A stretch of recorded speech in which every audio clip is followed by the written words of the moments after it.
Hello दोस्तों, मैं RMP doctor Ramlakhan Kumar, जो कि आज हम लोग एक बहुत ही अच्छे टॉपिक पर वीडियो लेकर के आए हैं।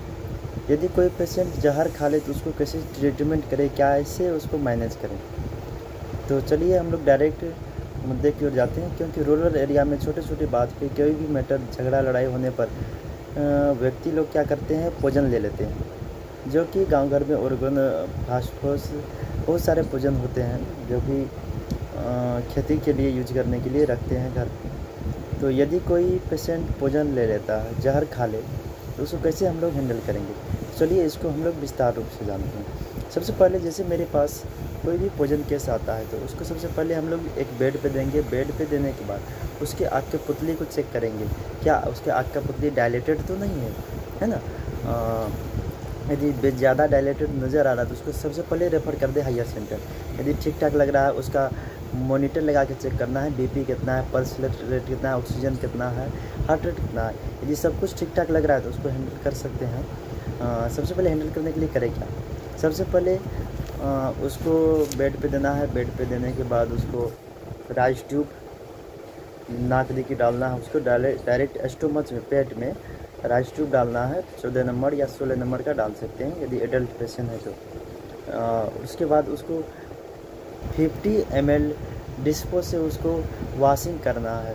लगभग 5 लीटर से सबसे पहले उसको 4 से 5 लीटर पानी से, जो कि पानी को सुसुम कर दे, उसमें नमक डाल दे या तो नॉर्मल सलाइन से उसको पूरा वॉशिंग करें। वॉशिंग करने के बाद यदि पेशेंट डिहाइड्रेशन हो रहा है, ऑक्सीजन लेवल गिर रहा है, तो उसको तुरंत NS लगा दें IV, और उसको एट्रोपिन, हार्ट रेट थोड़ा कम नज़र आ रहा है तो एट्रोपिन उसको लगा दें। एट्रोपिन 2 एम्पुल लोड करके डायरेक्ट इंट्रामस्कुलर उसको लगा दें और 1 एम्पुल इंट्रावेनस लगा दें। इसके बाद अभी एट्रोपिन को बंद कर देना और ज़्यादा से ज़्यादा वॉश करना है, और उसमें मुकेन जेल 20 ml उसको डाल के उसको लॉक कर देना है 2 घंटा के लिए।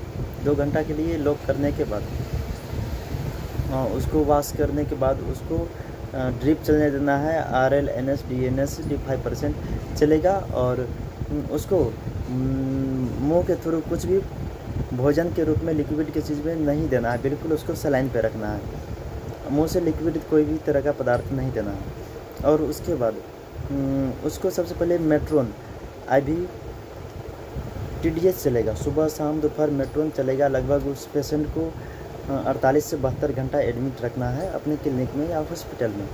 और उसके बाद उसको पेंटोप 40 IV BD चलेगा, और उसको एंटीबायोटिक मिकासिन सुबह शाम चलेगा। मोनोसेफ 1 ग्राम BD चलाना है, ताकि उसको स्टोमच में किसी भी तरह का इन्फेक्शन नहीं हो, है ना, इसलिए एंटीबायोटिक चलाएंगे। और लाइकोटिन IV BD चलाएंगे, कंटिन्यू चलते रहेगा। और उसके बाद एट्रोपिन NS में 5 एट्रोपिन लोड करके स्लो IV कर देंगे। और उसके बाद रेड पाम जो एम्पुल आता है 20 ml का, उसको 10 ml D5% में डालकर धीरे धीरे कंटिन्यू IV करेंगे। और उसके बाद RL NS के पेशेंट की कंडीशन देखते हुए IV करना चलने देना है, और मेट्रोन IV को TDS कंटिन्यू चलने देना है।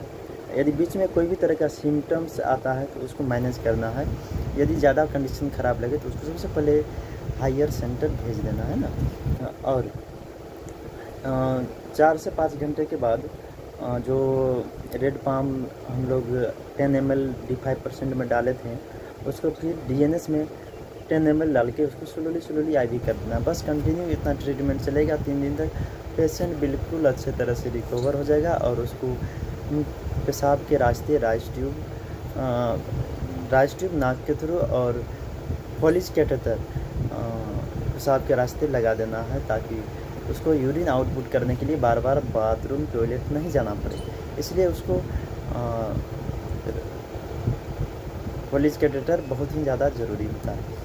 और हम लोग उसके पेशेंट के गार्जियन को, जो भी पेशेंट के गार्जियन होते हैं, उनको बिल्कुल अच्छी तरह से चैम्बर में बैठा के समझा देना है कि आपका पेशेंट का स्थिति नाजुक है, और हम लोग ज़्यादा से ज़्यादा कोशिश करेंगे कि पेशेंट जल्द से जल्द रिकवर हो जाए और ठीक हो जाए। हम लोग का कोशिश जारी रहेगा, आप लोग घबराएं नहीं।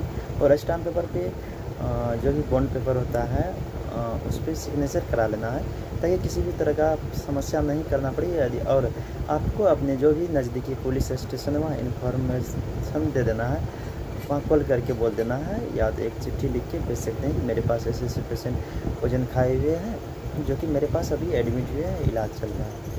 आप लोग को यह वीडियो कैसा लगा आप लोग प्लीज़ कमेंट करके बताएं, और आप लोग को अच्छा लगा होगा। यदि अदर टॉपिक पे आप लोग को वीडियो चाहिए तो प्लीज़ आप लोग कमेंट करके बताएं। उस टॉपिक पे हम बहुत ही अच्छी तरह से वीडियो बना के ज़रूर डालेंगे, और मैं आशा करता हूँ आप लोग को यह वीडियो बहुत ही अच्छा लगा होगा।